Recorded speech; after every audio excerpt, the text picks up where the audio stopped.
그래서 이 사이코패스는 우리 주변에도 있고요. 연쇄살인만 저지르는 게 아니고 교묘하게 많은 사람들을 굉장히 힘들게 만드는 자들이 사이코패스다. 이 사이코패스 성향이 조금 높은 사람들이 있어요. 꼭 범죄를 저지르지 않더라도 이런 특징을 갖고 있습니다. 여러분들 주변에 이상하게 그 사람을 내가 만나면 늘 내가 뭔가 심부름을 하는 것 같고 꼭 내가 뭔가 이렇게 만들고 상황을 뭐 정리하고 약속 장소나 다른 친구들이나 다른 사람들을 내가 다 이렇게 일일이 확인을 해가지고 해야 된다. 이런 친구가 있다면 그분이 굉장히 사이코패스가 높은 사람이다. 이렇게 볼 수 있습니다. 물론 직장이라든지 또는 어떤 기대되는 역할에서 내가 당연히 해야 된다. 직장 상사를 우리가 사이코패스다 이렇게 표현하지는 않죠. 그런데 자유로운 관계임에도 불구하고 그런 일들을 계속 해야 된다라고 하면 뭔가 내가 지금 통제당하거나 조종당하고 있다 이렇게 생각을 하시면 됩니다.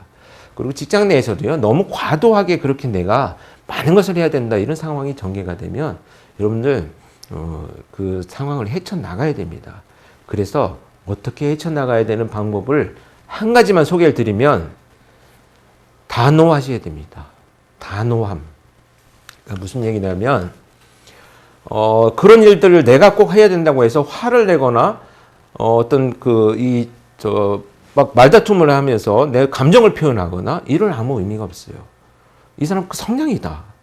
성격이 이런 사람이구나 라고 판단이 되면 단호하게 이번 약속 장소는 당신이 한번 정해보시는 것이 어떻습니까?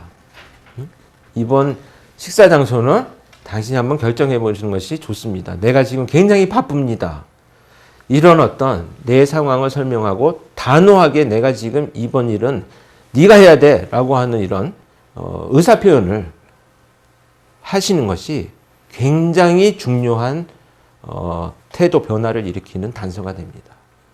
왜냐하면 그 성향이 높은 사람들은요, 자기가 통제를 이렇게 해야 되는데 통제가 안 되고 내가 통제를 받는데 이렇게 생각하면 그 사람은 불편하게 생각하는 경우가 생겨요. 그래서 자연스럽게 그 사람한테 그런 요구를 하지 않게 되는 경우들이 생깁니다.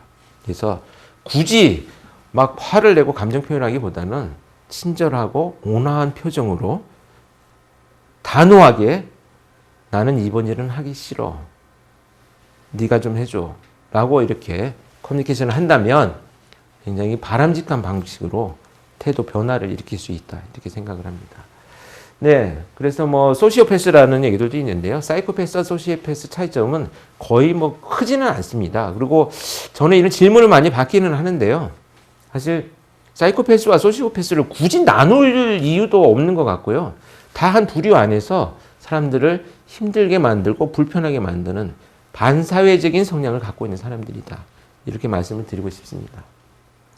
네, 그래서 이 사이코패스들은요, 한 가지 흥미로운 것이 아주 짧은 순간에 느닷없이 어떤 상대방을 통제하기 때문에요, 내가 통제받고 있다라고 생각을 거의 하지 못합니다. 그래서 우리 범죄자들과 프로파일러들이 면담을 할 때 보면 이 사이코패스 성향이 높은 자들은 심부름을 잘 시켜요. 중간중간에 말을 끊고 요구를 합니다. 잠깐만요. 저 물 좀 떠다 주시면 안 될까요? 잠깐만요. 내가 답답해서 그런데 담배 한 대 피고 오면 안 될까요? 이렇게 요구를 합니다. 그러면 대부분의 이제 그 조사를 하는 조사관들이나 우리 수사관들은 그걸 강압적으로 그렇게 굳이 물을 마시겠다고 하는데 안 돼. 지금 조사 중이야. 이렇게 하지 않거든요. 그런 것들을 이용하는 겁니다. 그래서 중간중간 자기가 불리한 시점이 되면 말의 맥락을 끊고 불편하게 만들고요. 그 다음에 심부름을 시킵니다. 그 심부름이 뭐냐? 물 떠와라. 나 지금 화장실 가고 싶다. 뭐 담배 피우고 싶다. 음료수를 마시고 싶다. 이런 것들로 상대방을 통제하죠. 그래서 이 범죄자들과 처음 대화를 나눌 때는요, 굉장히 예민해 있습니다. 이 프로파일러들이 의도적으로 사실은 조금 그의 통제에 좀 따라주는 경우도 있고요. 또는 애초에 정말 단호하게 입장을 바꿔버리는 경우도 있고, 그래서 굉장히 전략적으로 이렇게 대응을 하는 건데요. 프로파일러들은 사실 신문을 하지는 않습니다. 이 신문과 면담의 차이는 뭐냐면 신문은 문답을 통해서 범죄의 실체를 밝히는 수사관들이 그 사건이 어떻게 벌어지고 왜 발생했는지를 밝혀내는 그런 그 조사를 하는 과정이 신문이라고 한다면 이 사람의 성향을 파악하고 어떤 방식으로 조사를 하는 것이 보다 더 효과적이냐를 알아내기 위해서 프로파일러들은 면담을 하게 되죠. 그래서 이 면담 중에는 그들이 갖고 있는 많은 특성들을 자기도 모르게 막 드러내는 경우들이 많이 있습니다. 그래서 그걸 통해서 좀 원활하게 조사가 진행될 수 있도록 도움을 주는 것이 프로파일러들인데요. 자, 이들이 쓰는 수법을 한번 살펴보겠습니다. 이 제가 오늘 말씀드리는 자료는 최근에 서늘한 공포 이렇게 번역되어서 나온 책이 있는데요. 그 책을 보면 사이코패스뿐만 아니고 범죄 교묘하게 자기의 어떤 그 의도 안에 피해자를 유인하는 여러 가지 방법들을 소개하고 있는데요. 이런 소개들을 제가 그 사례와 함께 더불어서 말씀을 드려보겠습니다. 첫 번째는 특히 사기 범죄에서도 이런 많이 나오는 수법 중에 하나인데요. 우리라는 말을 쓰면서 어떤 전혀 모르는 사람인데도 불구하고 내가 너와 같이 한 팀이 되어가지고 우리가 같이 무엇을 해낼 수 있을 거야 라고 하는 이런 언어적 표현들을 합니다. 그러면 대부분 처음 만난 사람들도 우리가 같이 좀 이거를 해결해 나갑시다. 심지어 뭐 차가 이렇게 가로막혀 있는데 그 해결할 방법이 없으면 우리가 같이 좀 이걸 합시다. 이 길을 지나가야 되니까 우리가 같이 뭔가를 합시다 라고 할 때 우리는 어떤 감정을 느끼게 되냐 하면 나도 저 사람 전혀 모르는 사람이지만 공통된 어떤 문제를 갖고 있는 사람이구나. 저 사람이 나와 같은. 그래서 굉장히 빠른 시간 안에 사회적 경계를 무너뜨리는 심리적 변화를 일으키게 되거든요. 그래서 우리가 우리라는 말을 하게 되면 우리 안에서 뭔가 같은 문제에 봉착이 되어 있고 이 문제를 같이 해결해야 되는 사람으로 인식을 하게 되는 사회적 경계를 빨리 무너뜨리는 이런 이제 심리적 변화를 일으키게 되죠. 이렇게 되면 그 사람들이 이제 또 다른 것을 요구를 하게 됩니다. 그 또 다른 요구를 할 때 어떤가요? 아까 그 강호순 사건과 제가 보성 사건을 사례로 말씀드렸습니다만, 수법은 이렇습니다. 강호순 사건 때도 기름으로 보고 큰 길까지 모셔다 드린다라고 하는 배려를 제안을 합니다. 두 번째, 보성에서 일어났던 사건은, 관광을 온 피해자들한테 그냥 무료로 태워줄 테니 내가 한번 저 바닷가까지 조업을 나가는데 그냥 내 배에 타고 있으면 무료로 한번 구경을 시켜준다라고 하는 것을 제안을 합니다. 굉장히 매력적인 제안이고요. 또 친절함입니다. 그런데 여기서 우리가 중요한 건 뭐냐면 이런 매력적인 어떤 친절함을 베풀 때 사람들은 거절을 하면 내가 무례한 사람이라고 생각을 합니다. 저렇게 내가 추운 데 서 있다고 차를 태워준다는 사람, 내가 놀러 왔는데 뭐 굳이 돈을 내고 배를 탈 기회도 없지만 태워준다고 하는 나이가 많은 어르신, 이런 사람들이 제안을 하면 내가 거절했을 때 무례하다고 생각을 해서 거기에 빨리 빠져들게 되죠. 그런데 우리가 반드시 기억해야 될 것은 뭐냐 하면 사람들은 누구라도 다른 사람한테 매력적이고 친절한 사람으로 보여지려고 노력을 합니다. 그런데 기억해야 될 점은 뭐냐 하면 그 행동에는 반드시 이유와 목적이 있다는 것을 우리가 잊지 말아야 됩니다. 이유 없는 친절과 매력은 없습니다. 그래서 그 어떤 의도를 가지고 이 사람이 이런 우리라는 경계를 무너뜨리고 갑자기 나한테 매력적인 친절을 베푸는가를 반드시 우리가 잊지 말아야 되겠다. 그런 것들이고요. 세 번째는 질문하지 않았음에도 불구하고 굉장히 많은 정보를 제공을 합니다.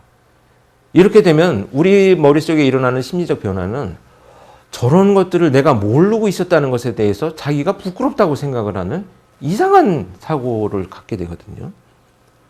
그래서 범인이 지어낸 많은 얘기들을 그런 일이 있었는데 내가 몰랐구나라고 하는 자신이 부족하다라고 하는 생각을 해서 이 사람을 신뢰하게 되는 이상한 심리적 기제를 발동을 합니다. 그래서 그 사람은 믿게 돼요. 아, 많은 것들을 정말 알고 있고 내가 모르는 것을 알려주려고 하는구나 라고 하는 이런 우리가 착각에 빠지게 만드는 그런 단서들이 되죠. 마지막으로는요. 이 단계가 되면 이제 이 범죄자들은 내가 원하지 않았는데도 불구하고 자기 스스로 약속을 합니다. 내가 여기까지 태워다 줄게. 내가 언제까지 돈을 갚아줄게. 내가 원하지 않은 약속이에요. 돈을 빌려줘. 그러면 내가 한 달 후에 갚을게. 라고 하는 사기의 의도를 갖고 있었다라고 하면요. 내가 이 돈을 언제 갚아줄 거야 라고 질문했을 때의 답변과 질문하지 않았음에도 자기 스스로 약속을 하는 답변은 사실 사기범죄에서 굉장히 많이 나타나는 수법 중에 하나입니다. 그래서 여러분들 물론 친구들끼리 뭐 금전거래가 좋지는 않다고는 하지만 사실 뭐 큰 돈이 아니면 서로 그런 일들이 일어날 수 있습니다. 이제 그럴 때는 먼저 미안하니까 얘기를 하죠. 내가 야 미안한데 얼마 정도 빌려주면 내가 언제까지 갚아줄게라는 얘기를 하는 것이 모두가 다 사이코패스들의 수법이다 이런 것은 아니고요. 명백하게 정말 그런 관계가 아님에도 불구하고 많은 것들을 나한테 요구하고 있다라는 것에 대해서 우리는 주의를 해야 될 필요가 있다 해서 오늘 말씀을 드렸는데요. 그래서 여러분들 사이코패스들은요 교묘하고 또 자기 목적을 이루기 위해서는 끔찍한 살인범죄도 저지를 수 있는 자들이다라고 이해를 하시면 이렇게 몇 가지 별거 아닌 것 같은 그들의 수법이지만 우리가 또 삶 속에서 이런 목적을 이루기 위해서는 이런 대화들이 일어날 수 있습니다. 그런데 그것은 그런 일들이 일어난다면 대부분의 사람들은 상대방이 나한테 그런 말을 하는 의도와 목적을 내가 알 수 있는데 범죄자들은 그 목적과 의도가 전혀 나와 무관한 것들이다라는 것을 잊지 않는다면 이런 피해를 좀 입지 않을까라는 측면에서 제가 말씀을 드렸습니다. 마지막으로 드리고 싶은 말씀 딱 한 가지는 거절하는 것이 나쁜 것이 아니다. 반드시 매력과 친절은 의도를 가지고 있다는 것을 잊지 않는다면 이런 사이코패스들한테 최소한 어떤 피해를 입는 그런 경우가 발생하지 않을 것이다. 라는 뜻에서 오늘 사이코패스들을 좀 정리를 해보았습니다.